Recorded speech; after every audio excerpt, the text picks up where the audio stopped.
back to a brand new episode. You can't welcome back anybody. Welcome to a brand new episode of the 60-Second Car, the podcast that follows the entire Fast and the Furious saga and the franchise of a whole of the whole thing. My name is Dan, joined as always by my co-host with the most, Mr. Daniel. And you all know what time it is. We're gonna keep on rolling, baby. It's diesel time. 60-second car.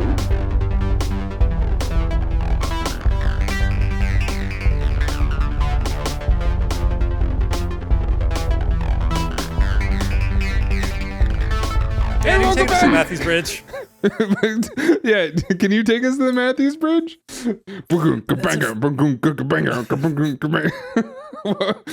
back. We're in it. Welcome back to the 60-Second Car, the podcast that's covering episode 50. So minute 50 today. How do you feel about minute 50? The minute itself, or just the fact that we're on minute 50? The fact that we're on minute 50. Look at us go. Look at us. We're so young. That sounded so depressing. I didn't intend for it to. I don't know. Like I don't think we're at the halfway point. No. I don't think so. I think we have another like 12 minutes or something before we're halfway. Just had all these in front of me, but now I don't. Oh well. I don't know. But we're almost at the halfway point. Do you ever just roll into Limp Bizkit lyrics? Yeah, dude, all the time. I feel like as much as that band is like kind of weird and Fred Durst kind of sucks and stuff like that, their lyrics are easy to roll into. They're easy to just slip into sometimes. You know? And you keep saying roll, and I just rolling. Just keep on rolling, baby. Yeah. Urban assault vehicle. I just do that a lot anyway with lyrics. I can't stop myself. Actually, that reminds me. Over the weekend, Katie Bear and I went to Berkeley. We're in a bookstore, and they had some records there as well. And this mom and her daughter. I saw the art that you guys posted about it, or Katie posted about it. Oh yeah, that was at the Legion of Honor. She has a thing where she likes to find haunted babies, she calls them, and it's just like how classical art. Mm-hmm. No one seemed to know how to paint a woman or a baby, and the babies just look like tiny old men. Yep. It's become our favorite. That and cats. No one's ever seen a cat before. Mm-hmm. So afterwards, we went to a bookstore and had some records. And this lady was there, and her daughter's like, "Hey, are these CDs?" And the mom's like, "Oh no, these are records. You know how we got Nana that record player for Christmas? This is what plays them." She's like, "Oh, they're all new." And she goes, "Yeah, some are old, some are new." And then she sighs, and I know why she sighs, because I would have sighed too. And then she goes, "Some are borrowed and some are blue." And she had to finish it, or else like something bad was going to happen. Internal malfunction. Yes, yeah, Mm-hmm. exactly. And the girl goes, "Okay, that's weird." If you've never heard that before and you just come out like that, yeah, that's weird. That's for sure weird. Sure, some things are blue, Mom. Great. How old was this little girl? Because I feel like the young people are into records again. Oh, okay. It's a little too young. But like the young people are like listening to records again. Yes, we are. Do you listen to vinyl still? Oh my God. It's a problem. I would have a house if I didn't have a vinyl problem. Did you come to the record store when you were here? Did you guys go? What's the record store? Amoeba? When you guys were in town? Yes, we did. Did you get something? I don't remember. I got a Coheed and Cambria record and I think a Prince thing, like some weird single probably. Oh, but okay. I actually was just whining about that trip to Katy Bear because when we were there and we flew home, we went into Oakland and went to San Francisco to a play. And in San Francisco, there's another amoeba. And on the way home, there's the third amoeba. We could have gone to all three in 24 hours just to say we did. And we didn't because we were tired. And so we went to the Berkeley amoeba. And I was like, "Remember that time you wouldn't let me?" And she's like, "No, that's not what happened." Yeah. That is That's definitely a Daniel thing to do. That's definitely a Daniel, let's just do a weird thing to say we did it type of thing. And I love that about you. And I feel like the person at the third amoeba that I no doubt would have said, "Hey, guess what? We've been to all three amoebas in 24 hours." They've been like, "Okay, why? What?" Well, what's the third one you would have gone to? San Francisco? Yeah, there's San Francisco, LA, and Berkeley. They're kind of weird. Maybe they'd get it. I don't know. Maybe. I don't know. Keep San Francisco weird? That's not a thing. But that is my favorite thing. We didn't mention this on the podcast, but a couple episodes ago, we were talking about my trip to DLM, and I came up with my name tag, which is the pun on Dungeons and Dragons, and it became eventually Dangens and Dangans, Dingen Dongans and Dongans and Dongans. Originally, I was gonna call it. I think it was the first. I think it was only the first one. Dungeons and Dragons, I think is what I was gonna call it. And then I sent that just the name to you, and then you mentioned to me that Katie Bear said, "Well, it should be Dungeons and Dangans." And then what'd you say? Like evil laugh walked away or something like that, or giggled and walked away. Yeah, maniacal laugh because she thought that was so. She's an agent of chaos sometimes. I love her to death, but she's absolutely would just like throw a grenade into a room and just giggle. And that's what she was doing. She was setting up a sabotage, thinking it was the worst idea possible, and then you did it, and it was, but it worked. So, everybody loved it. It was a hit. So I texted you later and said, and showed you the picture and said, "This is me giving credit to Katie." And then today when we were starting this recording, I mentioned that to you again because Katie had come home, and I should have said via you, but because of how I said it and then translated to you, I think Katie Bear understood that as that I was giving credit to you specifically. That's what I thought you were saying as well.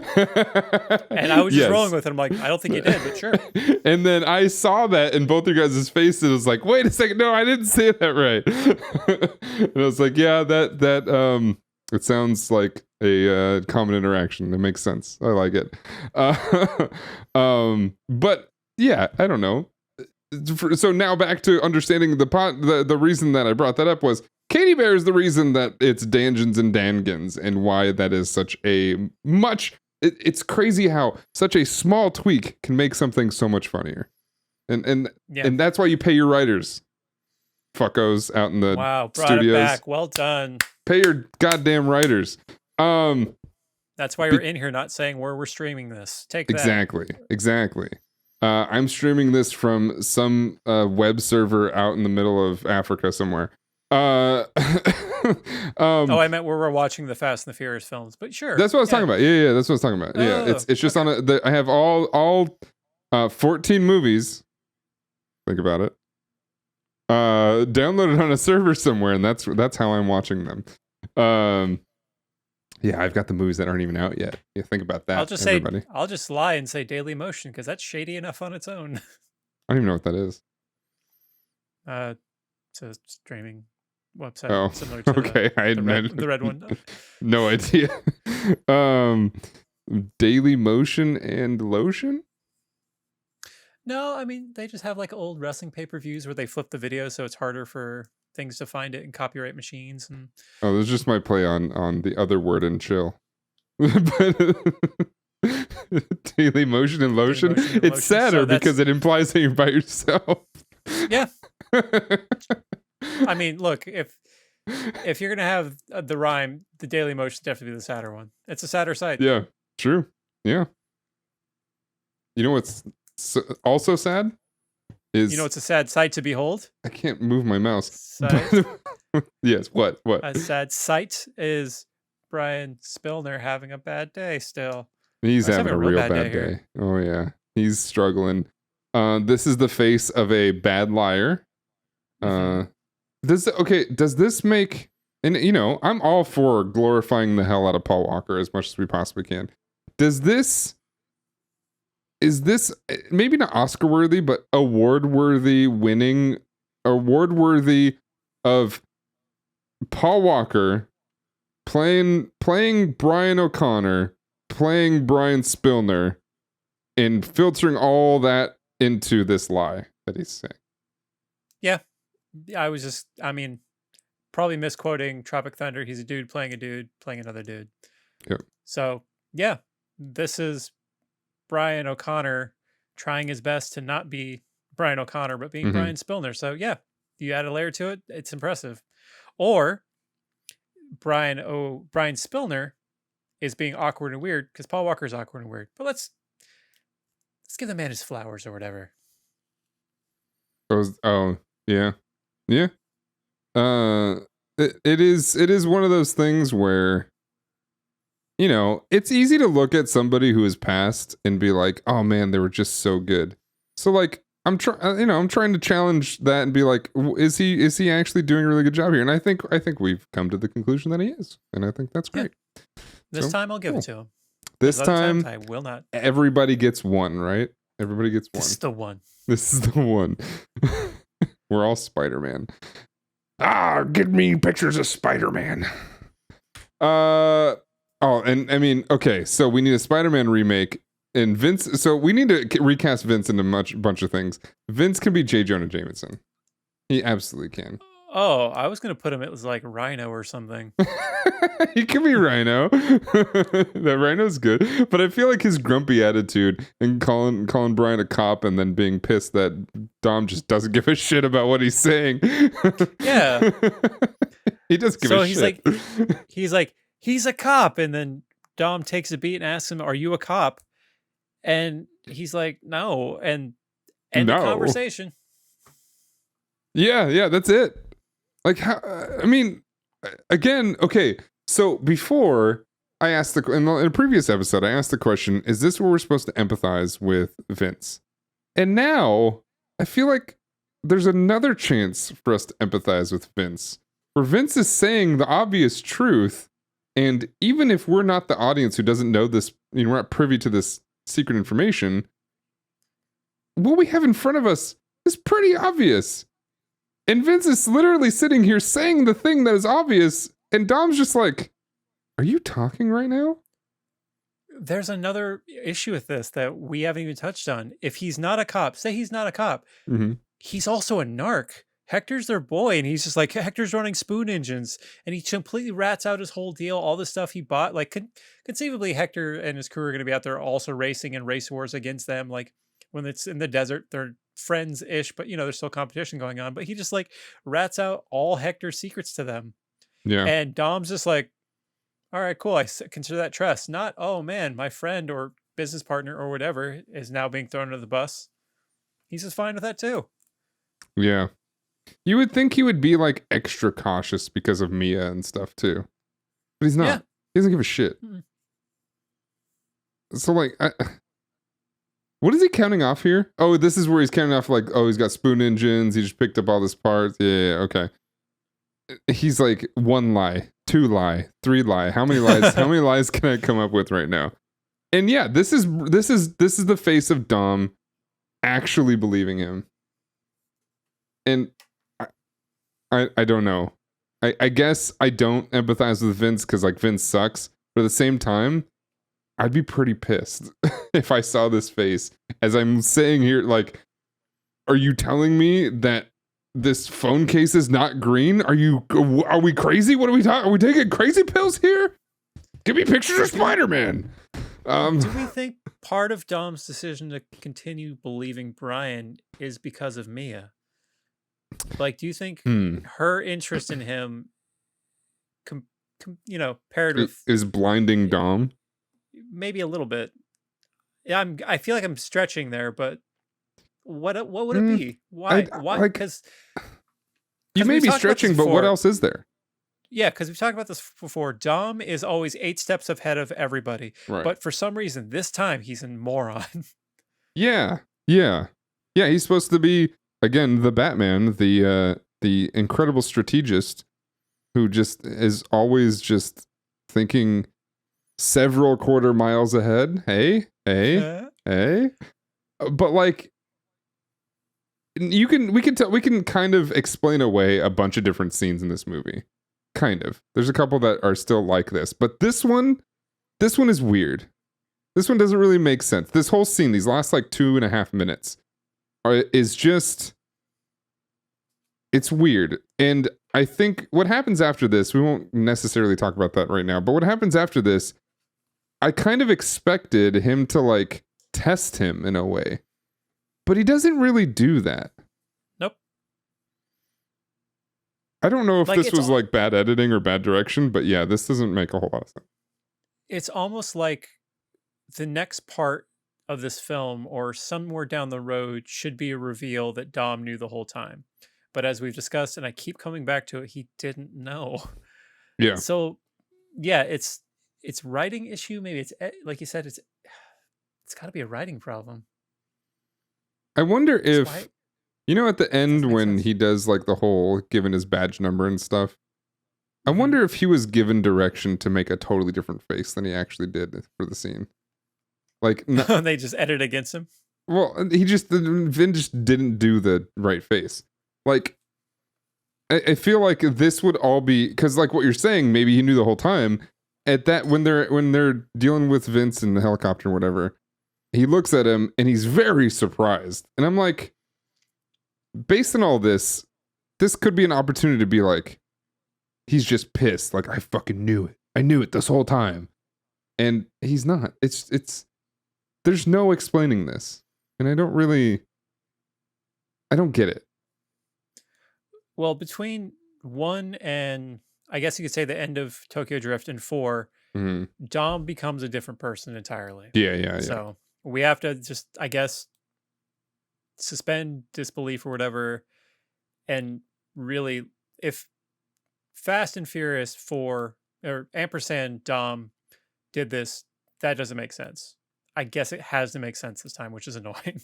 Yeah. Because it doesn't make sense in the canon, which is what we're doing here. Well, I mean, damn it, Rob Cohen. We know that Dom is not invincible because he probably has the most mild crash he's ever in throughout this franchise in this movie, and he gets pretty messed up. So we know something changes. So when he went to Cuba or whatever, he got his powers, and then he's been like honing them ever since. Yeah. He had to. They had to be awakened at some point. They were latent in his body. Yes. And Vince is over here just like, maybe he thinks he's taking crazy pills. Maybe he is taking crazy pills. Maybe this entire franchise takes place in Vince's head. I'm curious what the other people in the crew think of Brian. Like Mia, obviously, is just like, whatever, cute blue eyes, whatever. That's all she needs. But like Leon and Leon Jesse seems oblivious. Jesse, I think, kind of likes him. And then I don't think Letty gives a shit either. It's kind of just these three that are interested in what's going on. It's just Vince who's interested. Yeah, right. Oh, here's the face. Oh. This is the face of, did I just get away with that? This looks like a villain origin face in like a Marvel movie. Like it has a Joker face to it. Yeah, exactly. Yeah. It's weird. It's I mean, oh, it's followed up by he looks like what's it, Spike from Buffy? The blonde dude? Yeah, it is.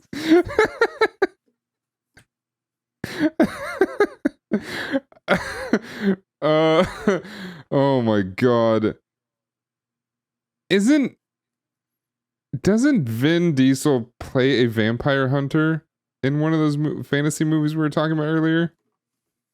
Can you imagine whoever that character is teaming up with Buffy and then having Paul Walker and the guy who plays Spike as their sidekicks? Is Riddick about vampires? No, Riddick is about like dystopian future and aliens. But I think Riddick is mostly about the human future. The Last Witch Hunter? I think that might be it, yeah. I think the Last Witch Hunter, he does hunt fabled creatures, yeah. The Final Witches, apparently. The Final Witch? Well, the Last Witches. Oh. It's the Last Witch Hunter. Oh, so he's the Last Witch Hunter. Yeah, that makes yeah. more sense. Yeah, it's the prequel to The Last Jedi. Of course.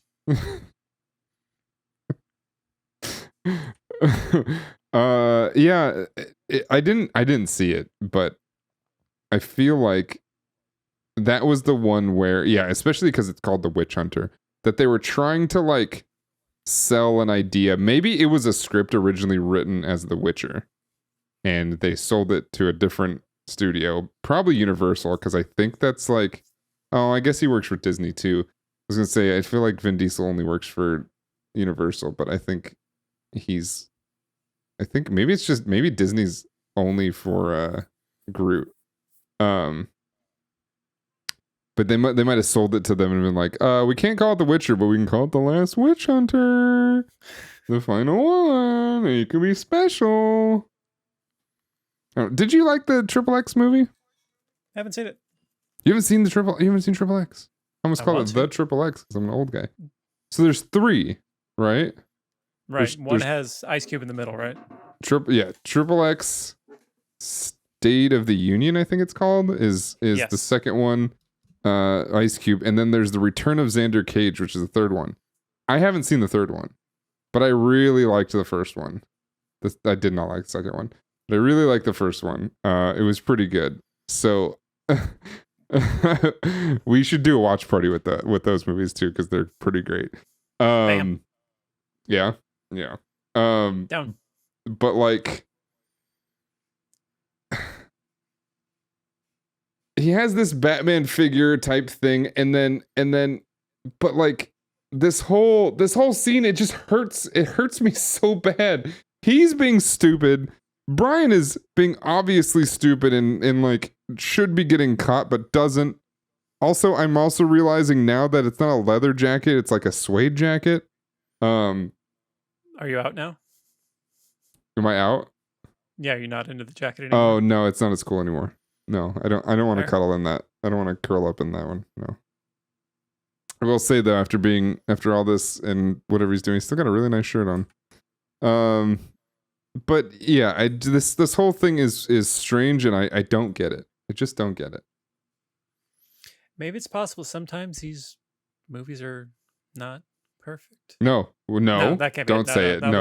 That was a joke. That was a joke.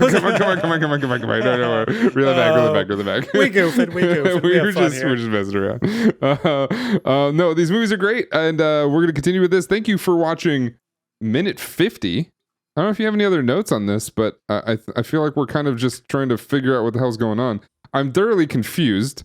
I think I was confused when I first saw this movie. So I think we're just going to leave it there. I think we're just going to continue being confused about this freaking scene and move on to whatever happens next, because it doesn't really matter what happens in this scene because they just kind of move on from it. Mm-hmm. So just like we're moving on from right now. We're moving on. Exactly. Danotage.twitch.tv. Yes, exactly. So go to danotage.tv/60secondcar to find out where you can find out, where you can follow myself and Daniel on our socials.